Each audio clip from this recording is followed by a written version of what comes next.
Welcome to బీజీఎన్ Telugu.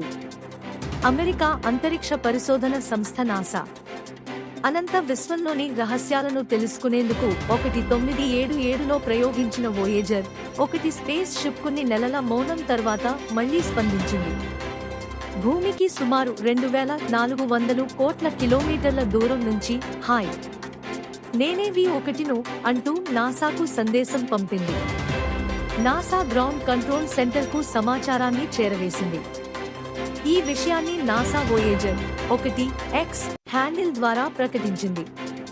గత 46 ఏళ్లుగా అంతరిక్షంలో ప్రయాణిస్తున్న వోయేజర్ 1 నవంబర్ 14, 2023 తర్వాత కంట్రోల్ సెంటర్కు సమాచారం పంపడం ఆపేసింది.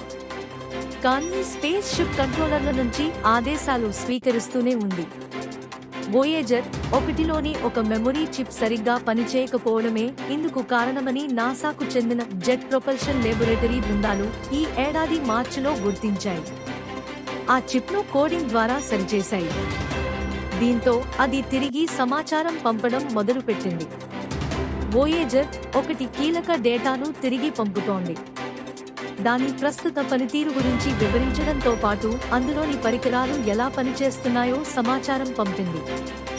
ఇక తదుపరి అడుగు స్పేస్ క్రాఫ్ట్ సేకరించిన సైన్స్ డేటాను పంపేలా చేయడమే అని నాసా తెలిపింది. Thanks for watching బీజీఎన్ Telugu.